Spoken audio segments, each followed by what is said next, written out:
जय श्री राधा रानी सरकार की, जय श्री कृष्ण भगवान की, जय श्री गौरी शंकर जी भगवान की, जय श्रावण मास महत्म की। मंदिर श्री बंसी वाले महात्मा यूट्यूब चैनल की ओर से आज हम आपको श्रावण मास महत्म के अध्याय 29 की कथा को सुनाने जा रहे हैं, जो कि इस प्रकार है। भगवान श्री भोले शंकर जी महाराज सनत कुमार जी से कहने लगे हैं कि हे सनत कुमार जी, अब कहे हुए व्रत के कृत्यों को कहूंगा, किस समय क्या करें। हे महामुने, उससे सुने। श्रावण मास की तिथि किस समय की लेनी चाहिए, किस समय क्या विधान है, पूजन तथा जागरण आदि कैसे करें, उस काल में किसी का समय कहाँ है, नक्त व्रत का उस व्रत कर्म में काल कहा, प्रधान में रात में भोजन तथा भोजन अभाव दिन में कहा, प्रातः काल उन व्रत काल में उद्यापन कहा, असंभव में पंचांग से शुद्ध में अधिवासन करे तो दूसरे दिन विधि द्वारा होम करे। धारणा तथा पारणा में ह्रास वृद्धि नहीं होती। श्रावण शुक्ल पक्ष प्रतिपदा तिथि के दिन संकल्प करके उपवास करें, अन्य दिन भोजन, दूसरे दिन हविष्यान्न पारण में स्वीकार करें। पारणा के दिन एकादशी हो तो 3 उपवास करें। रविवार व्रत अर्चन का काल सुबह का है। सोमवार में सायंकाल का समय प्रधान कहा है। मंगल, बुध तथा गुरु की पूजा में मुख्य समय सुबह का कहा है। शुक्र पूजा में सुबह तथा रात में जागरण करें। नरसिंह जी और शनि देव जी की पूजा शाम को करें। शनि व्रत दान में मध्याह्न काल मुख्य है। हनुमान जी की पूजा मध्याह्न काल तथा अश्वत्थ पूजा सुबह में होती है। हे वत्स, रोटक व्रत में प्रतिपदा तथा सोमवार सहित त्रिमुहूर्तोत्तर स्वीकृत है, नहीं तो पहले की तिथि ग्राह्य है। उदुम्बरी द्वितीया, साय व्यापिनी तृतीया युक्त है। दोनों दिन साय व्यापिनी हो तो पूर्व भेदित लें। स्वर्ण गौरी में चतुर्थी युक्ता तृतीया है। गणेश पूजा में तृतीया विध चतुर्थी है। नाग पूजा में षष्ठी युक्त पंचमी है। सुपोदन व्रत में सायकाल व्यापिनी सप्तमी युक्त षष्ठी है। शीतला व्रत में मध्याह्न काल व्यापिनी सप्तमी है। देवी के पवित्रारोपण में रात्रि युता अष्टमी तिथि है। कुमारी में रात्रि व्यापिनी नवमी उत्तम है। आशा में रात्रि व्यापिनी दशमी है। हे मुनिवर, दशमी विद्या एकादशी अग्राह्य है, उसके वेद को सुनो। अरुणोदय समय दशमी वेद वैष्णवों के यहाँ होता है। सूर्योदय समय में स्मार्तों के यहाँ दशमी वेद होता है। यह वेद नींद ही है। रात का अंतिम प्रहर आधा हिस्सा अरुणोदय समय होता है। इसी रीति द्वारा द्वादशी पवित्रारोपण में कही गई है। अनंग व्रत में रात्रि व्यापनी त्रयोदशी तिथि है। द्वितीय प्रहर व्यापनी हो जाने प्रशस्त स्तर होती है। शिव पवित्रारोपण में चतुर्दशी रात्रि व्यापिनी है। अर्धरात्रि व्यापिनी अधिक उत्तम है। उपाकर्म तथा उत्सर्ग में पूर्णिमा और श्रवण नक्षत्र लेना चाहिए।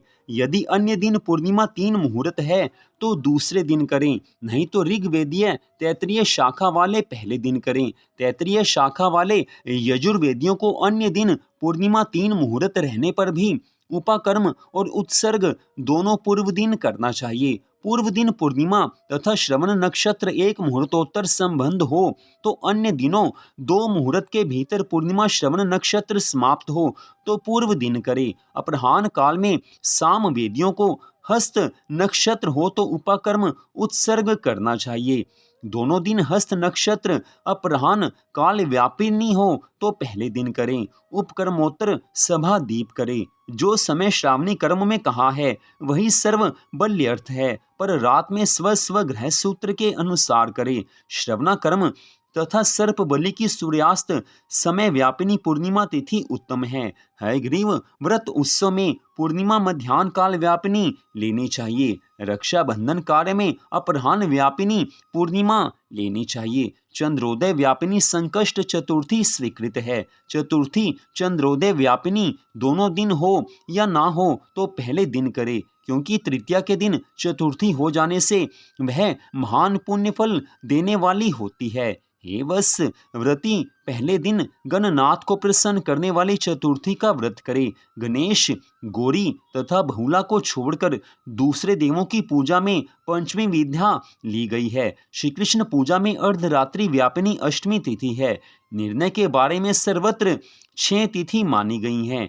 एक तो दोनों दिन पूर्ण व्याप्ति, दोनों दिन केवल अव्याप्ति, दोनों दिन अंश द्वारा समव्याप्ति, दोनों दिन अंश द्वारा विषम व्याप्ति तथा अन्य दिन अंश द्वारा व्याप्ति, पूर्व दिन अंश से व्याप्ति, अन्य दिन अव्याप्ति। इन 6 पक्षों में से 3 पक्षों में संदेह नहीं है, उसे कहता हूँ। आप उसे सुने। विषम व्याप्ति में अंश व्याप्ति से अधिक व्याप्ति श्रेष्ठ होती है। एक दिन जो पूर्ण तिथि है वही अन्य दिन अपूर्ण कही जाती है। एक दिन अव्याप्ति अन्य दिन अंश व्याप्ति हो तो श्रेष्ठ अंश व्याप्ति होती है। अंश व्याप्ति जब हो तो वह सम हो तो वहाँ संशय हो जाता है। तो भेद वाक्य निर्णय करे। युग्म वाक्य से कहीं कहीं वार नक्षत्र योग बल से, कहीं प्रधान 2 योग से, कहीं पारना योग से। जन्माष्टमी व्रत में संदेह हो यानी इन पक्षों में पड़ा हो तो अष्टमयंत में पारण करे। यदि 3 प्रहर अष्टमी समाप्त हो या बाद तक रहती हो तो सुबह में पारण करे। पिठोरा व्रत में मध्याह्न काल व्यापिनी अमावस्या शुभ है। वृषभार्चन में सायंकाल व्यापिनी अमावस्या ली गई है। दर्भों के संचय में संगम समय है। सूर्य की कर्क संक्रांति में 30 घड़ी पहले पुण्य समय माना गया है। सिंह संक्रांति में 16 घड़ी पहले तथा 16 घड़ी में पुण्य समय हो जाता है। कुछ ऋषि सिंह संक्रांति के पहले 16 घड़ी पुण्य समय कहते हैं। अगस्त्यार्ध समय व्रत विधि सहित ही कहा है। हे वत्स, मैंने यह कर्मों का काल निर्णय कहा है। इस अध्याय की कथा को जो श्रवण करता है तथा जो इसे सुनाता है वह श्रावण मास के सब व्रतों के करने का पुण्य फल प्राप्त कर लेता है। तो यहीं पर आज की इस कथा का विश्राम होता है। इस कथा में भगवान शिव शंकर जी महाराज जी ने स्पष्ट कहा है कि जो कोई इस अध्याय की कथा को अगर श्रद्धा भावना से सुनता है तो उसे श्रावण मास के सभी व्रत को करने का पुण्य फल प्राप्त हो जाता है।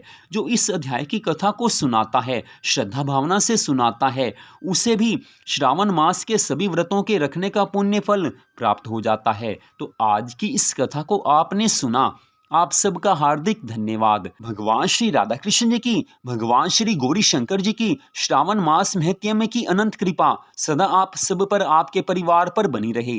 इसी मंगल कामना के साथ जय श्री राधा रानी सरकार की, जय श्री कृष्ण भगवान की, जय श्री गौरी शंकर जी भगवान की, जय श्रावण मास महत्म्य की। ओम नमः शिवाय। जय जय श्री राधे, जय जय श्री राधे, जय जय श्री राधे श्याम।